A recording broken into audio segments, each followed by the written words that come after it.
Salam alaikum Azulfilaoun, bonjour. J'aurais aimé l'occasion de la double fête de l'indépendance et de la jeunesse m'exprimer sur les sacrifices des hommes, des réalisations de l'État et les attentes du peuple. J'aurais voulu également m'attarder avec beaucoup d'amitié et de respect sur les points positifs pour les encourager et relever les points négatifs en vue de les corriger. Comme j'aurais souhaité évoquer l'avenir de l'Algérie et les défis qu'elle doit relever. Malheureusement, je suis contraint à cette occasion de parler d'une indépendance inachevée, 53 ans après, et qui n'a pas été synonyme de la liberté, de la démocratie, ainsi que de la justice sociale pour lesquelles se sont sacrifiés les hommes durant la période coloniale et pendant la décennie noire. En dépit des réalisations enregistrées depuis 1962, l'indépendance est incomplète. Nous serons toujours en quête de liberté tant que nous considérons que ceux qui ne partagent pas nos positions comme des traîtres et des criminels, alors que les supporters et les prébendiers sont pris pour de fidèles nationalistes. Nous sommes dans une période où l'échelle des valeurs est inversée. L'incompétence est devenue une devise florissante. Le pouvoir est passé entre les mains des individus qui n'ont pas été choisis et mandatés par le peuple pour gérer ses affaires. C'est une période où la volonté populaire n'a aucune considération. L'Algérie est un pays jeune. Plus de la moitié de la population a moins de 25 ans. Et un Algérien sur 5 a entre 10 et 19 ans. Je pense que ces jeunes ont besoin d'exprimer leur frustration, leurs sentiments qui ne sont pas assez respectés, écoutés, et aussi leurs inquiétudes pour l'avenir à cause du chômage élevé et du manque de perspectives. Comme l'a si bien dit M. Bouteflika à Sétif. On écoute la vidéo. أرجو من الشباب أن يعملوا أكثر فأكثر من خلال الجمعيات والأحزاب، من خلال المنظمات الوطنية، أن يتشجعوا وينظموا أنفسهم لاستقبال ما يأتيهم من مسؤوليات في العهدات المقدمة. فجاي لي طاب جنانو طاب جنانو طاب جنانو.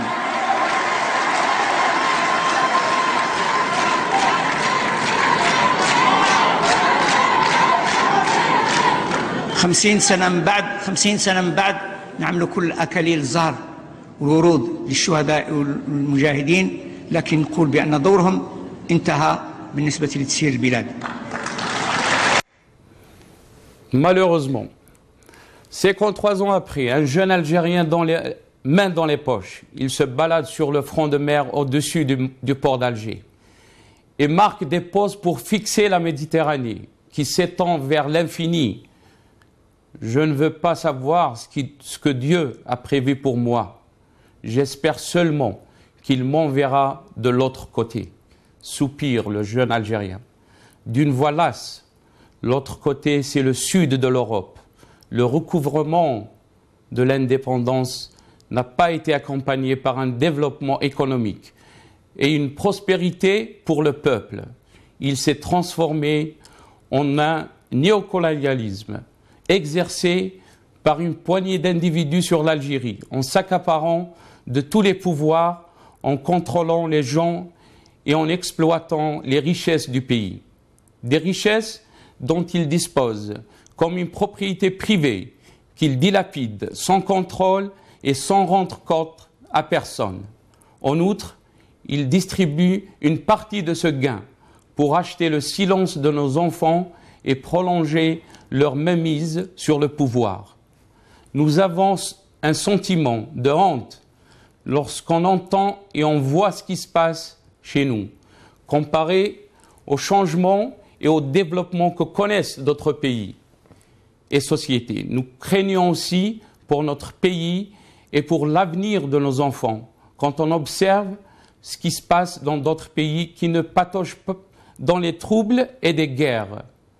En raison de la dictature l'absence de la liberté, la démocratie et de la justice sociale qui font aussi défaut en Algérie.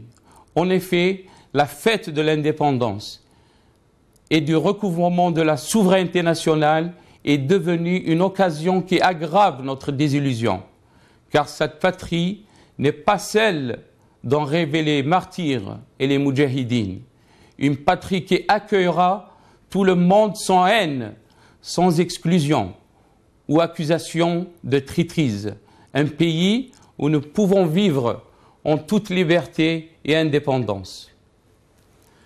Aujourd'hui, j'aurai l'occasion, Inch'Allah, de recevoir des jeunes qui activent dans la scène politique en Algérie. Et on entendra aussi leurs avis sur cette Algérie après l'indépendance. Je commencerai par Dr Amira Bouraoui, médecin et activiste politique. Amira, salam alaikum, bonjour. Bonjour, bonjour. Amira, je vous remercie beaucoup d'accepter notre invitation. Tout d'abord, qu'est-ce que vous pouvez nous dire 53 ans après l'indépendance, comment vous voyez le rôle de la jeunesse dans cette Algérie indépendante? Est-ce que la jeunesse elle a retrouvé l'espoir qu'elle a soulevé en 54? Comme vous l'avez si bien dit, c'est vrai que 53 ans après, voir la majorité de la jeunesse algérienne rêver et avoir comme unique rêve de quitter le pays pour lequel beaucoup sont morts, pour qu'elle puisse justement pouvoir d'abord rêver et réaliser ses rêves, c'est un triste constat. En fait, on n'a pas été à la hauteur du sacrifice de ceux qui nous ont précédés. Pourquoi? Parce que juste après 62 et même un peu avant, l'indépendance a été confisquée. Elle a été confisquée par ceux-là même qui sont toujours encore au pouvoir aujourd'hui. Moi, quand j'ai vu la photo du président de la République assis sur son fauteuil roulant se recueillir, l'Alia sur l'âme des immortels qui ont libéré ce pays, j'étais triste. J'étais triste parce que je me suis dit, il a quand même poussé l'affront et l'arrogance jusqu'à aller leur montrer un homme amoindri, un homme qui n'a pas respecté la Constitution, qui s'est maintenu et qui était, alors que lui-même était à l'âge de 25 ans, ministre des Affaires étrangères. Il faut savoir que la jeunesse d'avant 62, quand elle a pris conscience, les révolutionnaires de l'époque avaient entre 20 et 25 ans. Belouizdad avait 21 ans quand il a pris conscience. Karim Belkacem 24 à 25. Didouche n'avait pas encore 20 ans. Les plus vieux d'entre eux, Farhat Abbas 45 ans et Messali 51 ans. Il faut savoir qu'aujourd'hui, vous avez des hauts responsables ou des hauts gradés âgés de 75 à 80 ans qui traitent les fonctionnaires en dessous d'eux, âgés de 60 ans. Ils disent qu'ils alors que fi amro 60 سنة. C'est-à-dire que si pour eux, un homme âgé de 60 ans qui déjà lui est censé être en retraite depuis longtemps, alors que eux-mêmes, ils ont 75 et 80 ans, encore au pouvoir, comment considèrent-ils la jeunesse d'aujourd'hui? Amira, elle est pour eux inexistante. Oui, je voulais juste revenir aussi sur le discours de Bouteflika et la fameuse phrase qu'il avait prononcée à Sétif, qu'il a dit que notre génération tape djnanha et que la jeunesse maintenant c'est à vous de penser aux responsabilités qui vous attendent. Il a dit effectivement Tab Djnani pendant son 3e mandat. Il a dit Tab Djnani. ومن بعد كيفاش هذا الجنان عاود خدار pour s'imposer encore pour un 4e mandat. C'était du mensonge. C'était du mensonge, c'est-à-dire que il a donné l'impression qu'il était en train de passer le flambeau, mais il ne l'a pas passé. Il l'a utilisé justement pour brûler encore cette jeunesse qui aujourd'hui n'espère rien du tout. Elle espère juste fuir.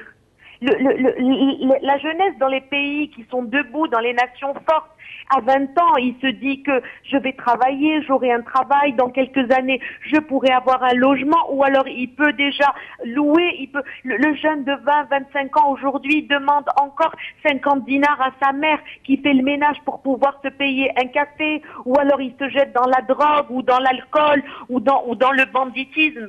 C'est tout ce qu'on leur offre. C'est tout ce qu'on offre à la jeunesse d'aujourd'hui. Donc, vous êtes médecin et jeune mère aussi, Amira. Est-ce que vous pensez que la jeunesse de maintenant, elle arrive à ses aspirations, que les jeunes de 54 ou d'avant 62, ils avaient, on sait très bien que les jeunes de 54, ils étaient, si on peut dire, le moteur de cette révolution. Pourquoi les jeunes maintenant, ils sont désassociés par rapport à l'État et on voit beaucoup de jeunes qui pensent beaucoup plus à partir ailleurs qu'à travailler chez eux? Il faut savoir que la jeunesse qui nous a arraché la victoire et cette révolution, cette jeunesse-là, elle a fait l'école. C'est-à-dire que le colon a fait l'erreur, entre guillemets, d'ouvrir son école qui instruit, son école qui forme des consciences.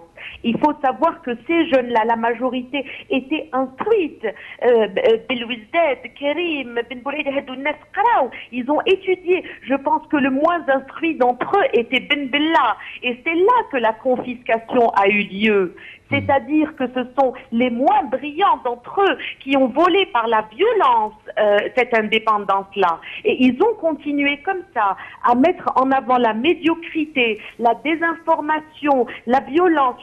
C'est-à-dire que pour moi, le problème, c'est que ce sont les moins instruits qui ont confisqué cette indépendance et par la suite qui n'ont fait que semer les graines de l'ignorance jusqu'au jour d'aujourd'hui. L'école algérienne ne fabrique pas des consciences. L'école algérienne fabrique uniquement de l'ignorance et ensuite il y a un sentiment de mal-être et au lieu de se battre justement pour améliorer les choses, on essaye de trouver la solution facile, d'essayer de quitter le pays.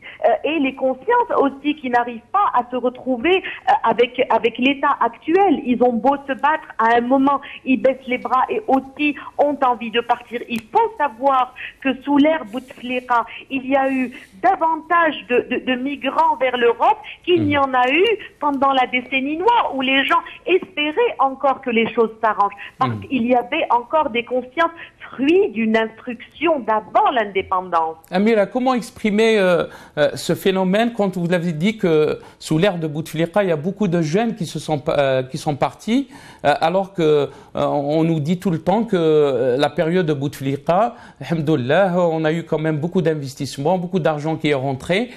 Comment exprimer cette contradiction? La jeunesse a besoin de rêver, de se construire, de réaliser des choses, de se sentir utile. Elle est le moteur d'une nation. Il ne suffit pas de donner l'enseigne et de créer des chômeurs endettés. Moi, je les appelle comme ça. Parce que la majorité qui ont bénéficié de l'enseigne, ils voulaient acheter la paix sociale. Donc, il a rapidement déversé de l'argent pour calmer cette jeunesse, pour créer des chômeurs. Des chômeurs, même ceux qui ont bénéficié de l'enseigne, ont quand même manifesté parce qu'il n'a créé que des endettés. Ces gens-là n'aspirent à rien, n'espèrent rien du tout. Parce qu'ils savent que le match bio, ils savent très très bien qu'il n'y a pas de règles logiques pour pouvoir les faire avancer vers un lendemain meilleur. Donc, malgré l'embellie financière dont on ne bénéficiait pas pendant la décennie, il faut savoir que le baril de pétrole avait dégringolé jusqu'à déclencher justement ce mal-être qui nous a poussé vers une décennie d'horreur. Il faut savoir que ces gens-là n'aspiraient absolument à rien. Les meilleurs d'entre nous, ceux qui sont instruits aussi, réalisent qu'ils n'arrivent pas à s'épanouir dans leur pays, qu'ils ne leur ouvrent aucun espoir de se réaliser. Donc ils s'en vont en majorité. Si aujourd'hui l'Algérie se remettait debout, tous ces gens-là qui sont ailleurs et qui ont leur trip encore en Algérie, ils sont partout au Canada, en France, à Londres, partout. Ils sont là, ils rêvent justement que ça puisse s'arranger et que ça devienne logique et qu'on récupère un certain bon sens pour pouvoir revenir et investir dans leur pays. Ils attendent que ça s'améliore. Mais il se trouve qu'il y a une génération qui maintient la chape de plomb sur cette jeunesse-là. Amira, je voulais juste vous dire que j'aimais beaucoup la formule le match Mabiour. Je voulais juste, s'il vous plaît, si vous pouvez rester avec nous. On va aller chez Riles Amqran, un autre jeune donc qui est activiste politique aussi. Riles, salam alaikum Azoul, bonjour. Azoul Filaoun, salam alaikum, bonsoir tout le monde, sahar alaikum. Je vous remercie beaucoup.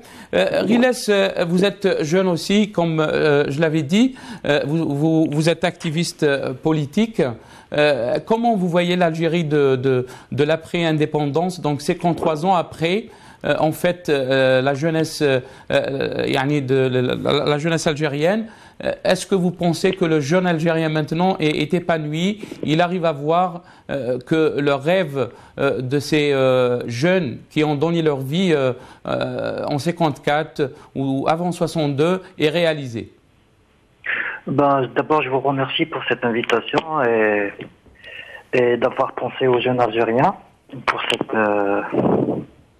cette date qui est très chère à tous nos pères et mères et toutes nos familles, surtout les familles révolutionnaires. Et qu'est-ce que j'ai à dire par rapport à la situation actuelle, 53 ans après, on voit que la situation s'empire, les choses n'arrêtent pas de regresser. Comme disait tout à l'heure mon amie Amira, je me demande ce qu'on peut faire par rapport à un pouvoir pareil, par rapport à un pouvoir qui est en train de tout faire pour rendre cette jeunesse médiocre et ils veulent toujours nous dire que les jeunes ne servent à rien, ne veulent pas travailler. Ils font d'eux des chômeurs endettés avec les projets en sèche, etc. Donc, au lieu de faire la formation à une bonne école algérienne, on essaie de les laisser aller et voilà le résultat. Riles, qu'est-ce qu'ils cherchent les jeunes maintenant? Qu'est-ce qu'ils veulent exactement? Est-ce qu'il y a un manque d'expertise? Aujourd'hui, la jeunesse algérienne demande, comme toute jeunesse, demande de travailler, demande des conditions de vie agréables par rapport à tout ce qu'ils entendent de la rente pétrolière qu'on connaît un pays riche mais avec un peuple pauvre. Donc cette jeunesse fait partie du peuple, donc ils sont pauvres. Ils rêvent, ils essayent d'innover, mais ils peuvent rien faire, vu qu'on est gouverné par des gens incompétents et qui veulent pas lâcher et qui nous disent juste que mais ils sont toujours là et ils veulent rien lâcher et la jeunesse peut attendre jusqu'à nouvel ordre. Donc je sais pas ce qu'ils peuvent faire, mais on a une jeunesse très riche, très dynamique, avec une grande énergie, mais qu'on ne laisse pas travailler, qu'on ne laisse pas avancer. Donc voilà.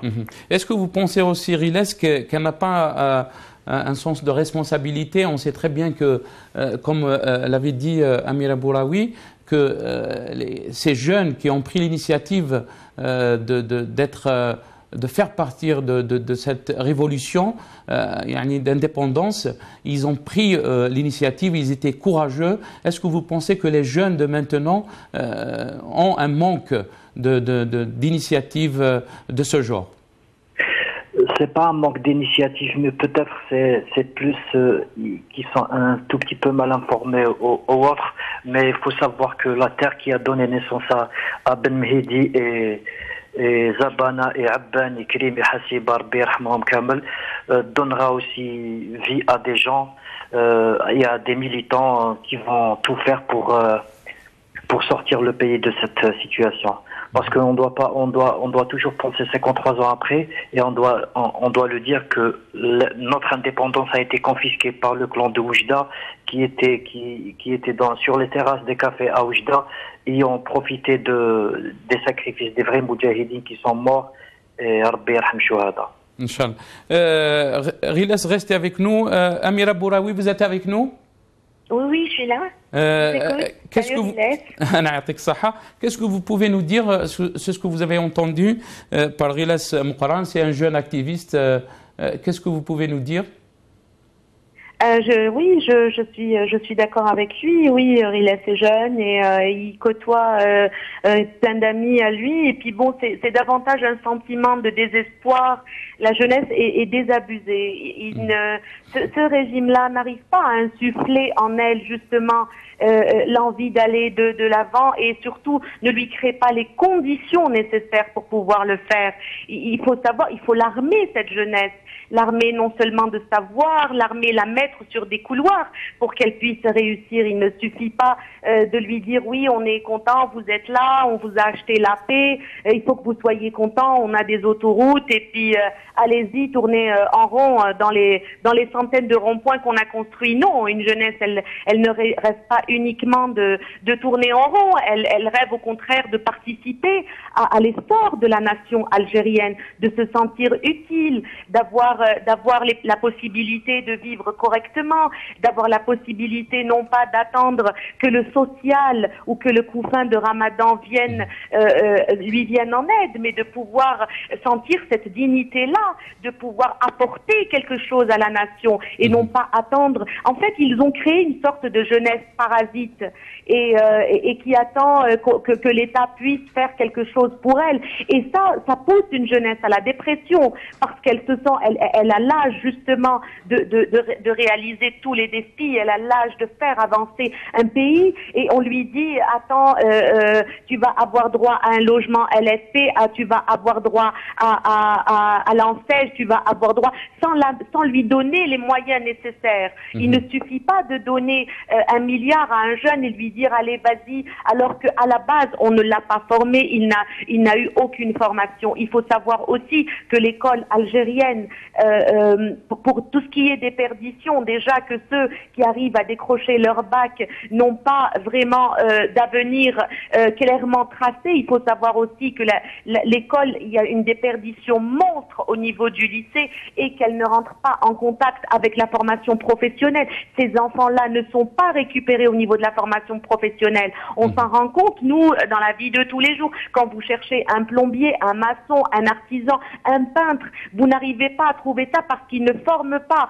On ne peut pas uniquement former des ingénieurs qui ne vont d'ailleurs servir absolument à rien parce qu'on ne leur crée pas les débouchés nécessaires. Il faut aussi penser à tout ce qui est formation professionnelle, à l'artisanat. C'est beau de faire un travail de ses mains, c'est beau. Il se trouve qu'aujourd'hui, un jeune Algérien, il n'arrive pas à trouver le couloir nécessaire qui lui permet de s'accomplir et de se réaliser.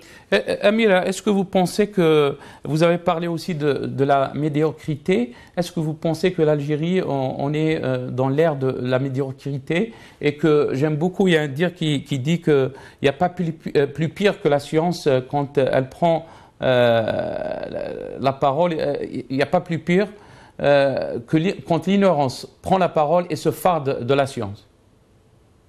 Moi, je dirais plutôt qu'il n'y a pas pire que l'ignorance lorsqu'elle obtient le pouvoir. Oui, on vit en plein air de médiocrité. On vit en plein air de médiocrité depuis l'indépendance, il faut savoir, et même avant, ça a toujours été un régime qui a voulu décapiter l'intelligentsia algérienne. Dès que quelqu'un leur disait Yajma'a, c'est pas comme ça, il fallait ou l'exiler ou le tuer. Et jusqu'au jour d'aujourd'hui, le régime actuel pousse toute l'intelligentsia algérienne qui devrait servir de locomotive pour pouvoir faire avancer le train Algérie, elle le pousse encore à l'exil. Donc, je vous remercie beaucoup, Amira. Restez avec nous, s'il vous plaît. Si vous pouvez rester avec nous. Je reviens à Rilas Mouqaran. Rilas, Juste une petite correction, c'est Arilas, s'il vous plaît, c'est pas Rilas. Riles, vous êtes avec nous? Oui, monsieur, oui. Voilà. Riles, qu'est-ce que vous pouvez rajouter par rapport à ce qu'a dit Amira?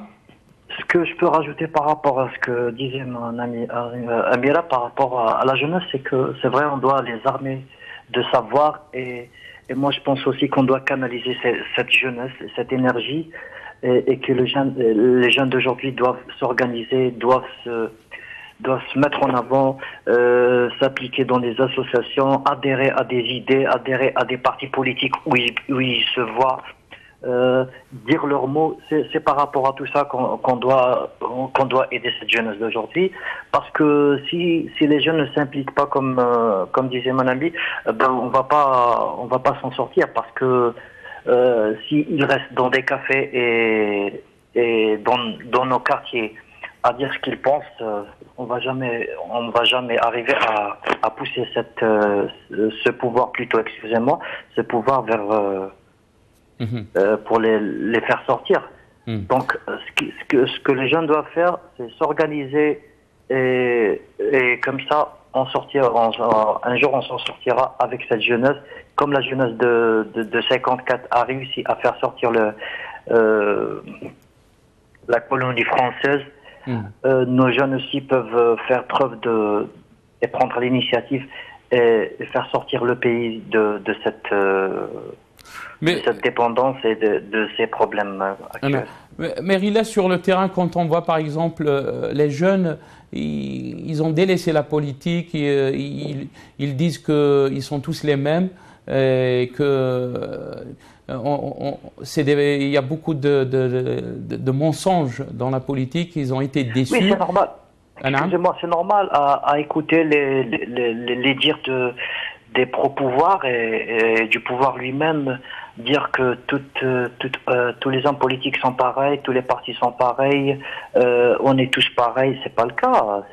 Eux, ils font tout pour alimenter les rumeurs et faire en sorte que le jeune se dit que faire de la politique devient un péché. Loin de là, il faut juste voir à l'époque d'avant le 4e mandat, ce qui a été dit sur beaucoup de personnes, dont Amira Bouraoui et nos amis aussi. Donc ils alimentent ça avec leurs idées, mais c'est à nos jeunes de comprendre et à chercher à comprendre aussi ce qui se passe et à vouloir savoir et ne pas avoir honte de demander et d'avancer et de faire les choses soi-même. Sinon, ça va jamais changer. Tant que les jeunes pensent que tout le monde est pareil, ça arrange plus les affaires du pouvoir qu'autre chose.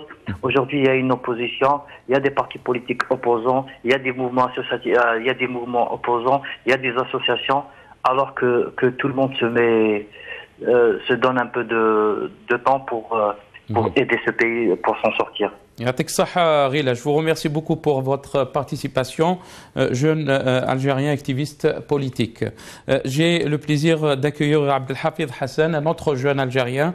Il est activiste politique aussi. Abdelhafid Hassan, salam alaikum. Azzoul, bonjour. Abdelhafid. Vous, pour la chaîne Maghrébia, Sahar Ramadan. Zahar Ramadan, Abdelhafid. Je vous remercie beaucoup d'accepter notre invitation. Abdelhafid, autant que jeune Algérien, vous êtes aussi activiste politique. Qu'est-ce que vous pouvez nous dire sur cette jeunesse algérienne après l'indépendance, 53 ans après? Parlez-nous en tant que jeune Algérien. Très bien. Donc, on ne peut pas parler de l'Algérie post-indépendante sans avoir quand même évoqué la jeunesse. La jeunesse, on peut placer un mot sur la jeunesse algérienne qui s'est sacrifiée pour libérer d'abord tout un pays du colon et du joug français. Donc, pratiquement, moi, je veux me focaliser davantage sur une génération qui a marqué l'histoire de l'Algérie contemporaine, à savoir celle du mouvement national. Il y avait quand même de Barine, il y avait Hussein Ahmed, il y avait Rachid Ali Yahya, il y avait les missalistes, etc. Donc tous ont cherché un consensus pour soi-disant déclencher la guerre de libération nationale un certain 1er novembre 1954 pour libérer l'Algérie du colon français. Donc, ils se sont sacrifiés, ils ont milité, ils ont adhéré au PPA-NTLD, bien avant à l'étoilement africaine, etc., ainsi que les missalistes, etc. Donc, ils se sont sacrifiés pour libérer l'Algérie. Il y a une autre génération, celle de l'Algérie post-indépendance, qu'il s'agit d'une génération, oui, politisée, parce que c'est elle qui a fait quand même les années glorieuses de l'Algérie, après avoir toujours libéré tout un pilier. Mais il y a une certaine mafia, et on confie l'histoire de l'Algérie, à savoir, quand même, je ne vais pas m'étaler dessus, mais tout de même, il y a un pas envers une Algérie quand même qui a pu arracher son indépendance politique, mais de fait aller vers une dépendance économique, etc. par la suite. Donc, elle n'a pas pu quand même situer, cette génération n'a pas pu offrir un climat, un environnement favorable pour que l'Algérie devienne prospère, etc., ainsi que la jeunesse algérienne devienne de plus en plus une jeunesse qui aspire à arracher une place honorable dans le concert des nations. Mais il y a une génération dans laquelle quand même, je m'inscris, moi, en tant que jeune Algérien. Donc, c'est ça qui a fait 88. Donc, c'est une génération dépolitisée de fait, rien que parce que, même si à l'époque, il y avait certaines formations politiques qui travaillaient en clandestinité, notamment le Front des Forces Socialistes, le PAX, etc., mais ainsi que le FLN, le parti unique, qui formait uniquement cette jeunesse. Et on parle de formation politique, mais en 88, il y avait des jeunes, des centaines de jeunes sur le territoire national, et ont quand même enclenché les événements du 5 octobre 88 qui ont fait plus de 400 morts, etc. Ils ont secoué quand même tout un pilier, tout un gouvernement, tout un système. Le fruit, c'est le multipartisme, etc. Mais on n'a pas pu, en quelque sorte, encadrer, orienter cette frustration de jeunes, soi-disant pour aller vers un état de droit, un état démocratique, etc., suivi par la suite où il y a aussi en Kabylie la jeunesse qui s'est révoltée lors du printemps berbère en 80. Il y a aussi la jeunesse qui s'est révoltée en Kabylie en 2001, etc. Mais malheureusement, on n'a pas trouvé ce canal formateur organisationnel dans lequel nous sommes censés être inscrits pour atteindre des objectifs afin de contribuer à la construction d'une Algérie quand même démocratique et sociale. Voilà. Yatik Saha, Abdelhafid Hassan, vous pouvez rester avec nous s'il vous plaît. On a un jeune Algérien, un autre jeune Algérien, Mustafa Marzouzi, il est journaliste, il est aussi activiste politique. Mustafa, salam alaikum, Azul Filak, bonjour. Bonjour à tous les spectateurs de Marabia. Je vous remercie beaucoup, Mustafa, d'accepter notre invitation. Tout d'abord, Mustafa, en tant que jeune Algérien, aussi vous êtes journaliste. Qu'est-ce que vous pouvez nous dire sur cette journée donc, de la jeunesse algérienne, une fête? Est-ce qu'on peut dire que la jeunesse algérienne a retrouvé son, si on peut dire, l'espoir qu'elle a soulevé la jeunesse de 54 ou 62? Vous savez, en tant que date symbole, toute la jeunesse, tous les Algériens se reconnaissent dans le 5 juillet. Mais en pratique, comme on dit, l'indépendance nous a pas permis, surtout à la génération post-indépendante, de jouir de la démocratie, de la liberté. Bien au contraire, cette jeunesse est livrée à elle-même, une jeunesse qui ne se retrouve pas. Et tout cela, c'est à la faute de la confiscation des acquis de la Révolution et des acquis de cette indépendance chèrement payée par le sang des 1,5 million des valeurs remarquées. Donc aujourd'hui, si on fait un bilan, je peux vous dire que, d'ailleurs, si vous avez remarqué, c'est une manipulation du pouvoir le jour où ils ont décidé de faire la jonction entre l'indépendance et la jeunesse. Donc c'est une double fête, celle de l'indépendance et celle de la jeunesse. Mais quand on voit la réalité, c'est qu'on n'est même pas indépendant, il faut le dire. Il faut avoir le courage de dire que peut-être sur le plan médiatique, sur le plan administratif, on est indépendant, mais sur le terrain de la réalité, la triste réalité, on est toujours sous tuteur approché, c'est malheureux de le dire. Et cette jeunesse assoiffée de liberté, de justice et de démocratie se recherche toujours. Toutes ces compétences nationales post-indépendantes sont mises à l'écart. Et aujourd'hui, quand on voit des généraux de l'armée nationale populaire qui devait être la digne héritière de l'ALN, l'armée de libération nationale, à 80 ans, on leur donne des promotions et il y a des jeunes colonels à 40 ans, à 45 ans, on les a mis en retraite. L'exemple d'un jeune colonel de la gendarmerie, même si ce corps est responsable d'assassinat en Kabylie, il a été mis en retraite à l'âge de 43 ans. Vous trouvez que c'est normal? Où est la passation du pouvoir? Où est l'alternance au pouvoir? On ne parle, on ne chante la chanson de la jeunesse, mais on ne veut pas faire confiance à cette jeunesse. On ne veut pas faire appel au génie de cette jeunesse algérienne qui n'attend que la chance pour exercer ces immenses talents dans tous les domaines que ce soit. Moustapha Marzouzi, vous restez avec nous. Amira, vous êtes avec nous? Là. Amira, on ne veut pas faire confiance à cette jeunesse. Non, on ne veut pas lui faire confiance. On n'a pas envie de passer le flambeau. On la considère comme étant inexistante et l'hypocrisie des médias lourds ou de ces partis au pouvoir qui parlent de... Moi, je ne vois aucune jeunesse dans le FLN.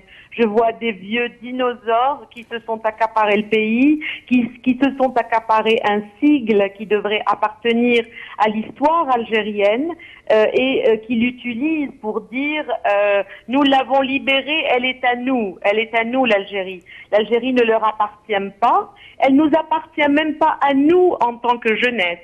L'Algérie appartient à chaque fois à des générations qui la donnent à d'autres générations dans le meilleur état qu'il faut en pensant à l'Algérie de demain. Je trouve que dépendre du pétrole quasiment à 100%, 53 ans après l'indépendance, est une haute trahison, car à travers cette dépendance et en n'ouvrant aucune alternative à cette jeunesse-là qui attend qu'on lui donne quelques miettes de ce pétrole-là jusqu'à ce qu'il se tarisse complètement et qu'on se retrouve encore à revivre une décennie encore de violence parce qu'on dépend du prix du baril de pétrole. Ce n'est pas ça penser à la jeunesse, ce n'est pas ça penser aux Algériens de demain. Amira, restez avec nous, je vous remercie. Je veux juste rappeler nos téléspectateurs qui peuvent appeler aussi eux-mêmes et s'exprimer sur le sujet d'aujourd'hui. On a un appel. On va aller à Abdelhafid Hassan. Abdelhafid Hassan, vous êtes avec nous? Abdelhafid? On a perdu Abdelhafid. Mustafa, vous êtes avec nous? Oui, je suis toujours avec vous. Mustafa, vous avez parlé comme quoi il y a donc à l'armée, on a promu si on peut dire, des officiers qui sont très âgés et on a mis à la porte des officiers très jeunes. Comment expliquer ça alors que c'est le jour de la journée de la jeunesse algérienne? Mustafa? Oui, je vous entends. J'entends. Allez-y. Qu'est-ce que vous pouvez nous dire sur ça? En tout cas, c'est comme l'a dit Amira Bouraoui, je suis tout à fait d'accord avec elle. La jeunesse algérienne, c'est un slogan pour ce pouvoir. C'est un slogan creux. On nous parle tout le temps de jeunesse, mais on parle lui donner le flambeau. Mais cette Algérie ne leur appartient pas. Ils doivent bien un jour qu'ils cèdent ce pouvoir. Malheureusement, on ne nous fait pas confiance. Ils sont en train d'exercer leur autoritarisme jusqu'au bout.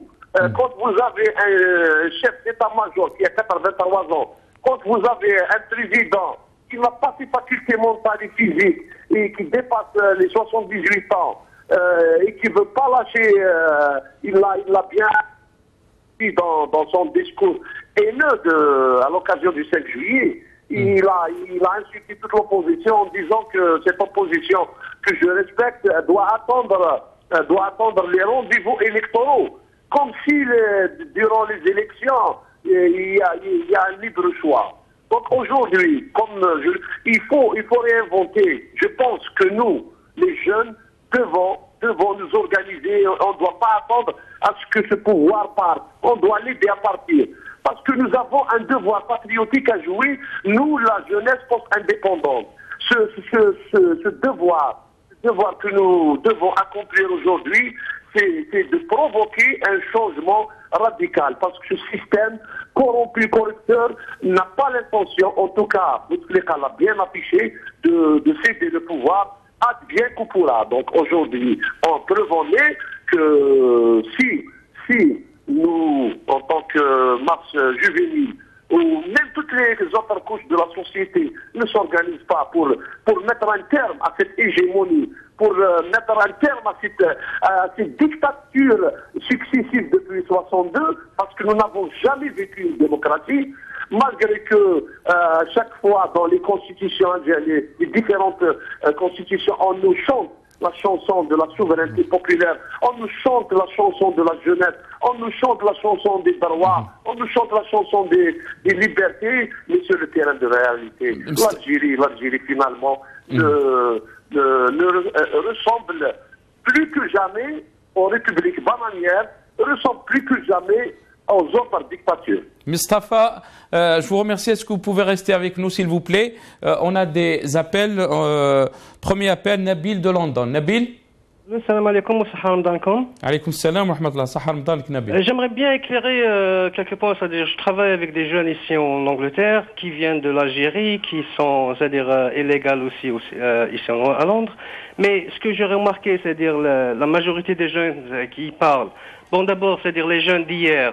Ils avaient un processus, ils avaient une stratégie après l'indépendance. C'est des gens ils ont eu l'éducation, c'est-à-dire française aussi. Ils étaient bien éduqués. Ils avaient des visions pour le futur, pour l'Algérie.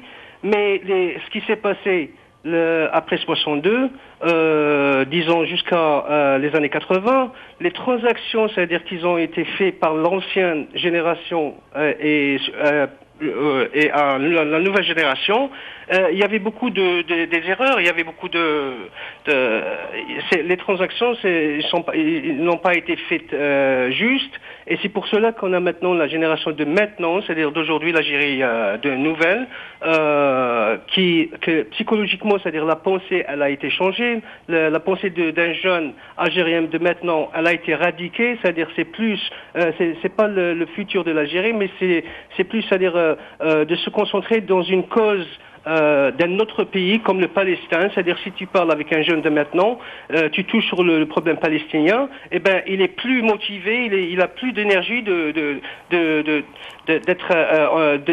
qui entame le sujet avec eux que d'avoir une cause sur l'Algérie et son futur, tu vois, c'est un petit peu différent que hier.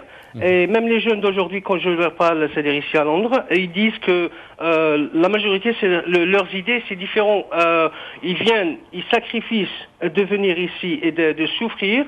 Et quand tu lui dis, c'est quoi ton but? Il dit, j'aimerais bien, c'est-à-dire avoir un travail, mais pour aider mes parents. C'est-à-dire, c'est pas aider lui-même pour avoir un avenir, mais c'est aider ses parents. C'est-à-dire, c'est plus financièrement. C'est-à-dire, le processus en Algérie, pour la stratégie de maintenant, elle ne marche pas. Elle a radiqué les pensées, même avec la nouvelle technologie qu'ils ont maintenant en Algérie. C'est-à-dire l'Internet et le Facebook et tout ça. L'ancienne génération n'a pas mis des mesures comment on peut éduquer la personne de fonctionner au niveau techno. Et c'est pour cela qu'on a maintenant beaucoup de problèmes au niveau des jeunes et au niveau de leur futur. C'est-à-dire maintenant, c'est la pensée d'un jeune, c'est la drogue, l'alcool, et il y a pas, c'est-à-dire j'ai pas d'autres buts pour vivre en Algérie. C'est ça le problème. Je vous remercie beaucoup pour votre appel. Amira Bouraoui, vous êtes avec nous? Amira? Amira, vous m'entendez? On a perdu Amira. Mustafa Mazouzi? Amira, il est revenu Amira. Amira Bouraoui? Oui. Oui, je vous entends, je vous écoute. Je vous remercie de rester avec nous, Amira. Amira, vous avez entendu Nabil qui nous a appelé, il a dit qu'il n'a pas eu de vision après l'indépendance. On n'a pas eu un projet de société pour absorber toute cette jeunesse. Comme je l'avais dit dans mon introduction, que l'Algérie a quand même presque 70% de sa population, elle est jeune. Est-ce que vous pensez qu'on peut dire qu'on n'avait pas eu un projet de société? C'est-à-dire qu'on a eu du mal à construire une cause qui rassemble tous les Algériens pour pouvoir construire une nation. Il faut savoir que c'est un régime qui a énormément manipulé la religion, qui a voulu à un certain moment diviser, parce qu'on parle de nationalisme algérien, même si l'Algérie est à majorité musulmane, mais il s'agit bien d'un nationalisme algérien et non pas d'un nationalisme musulman.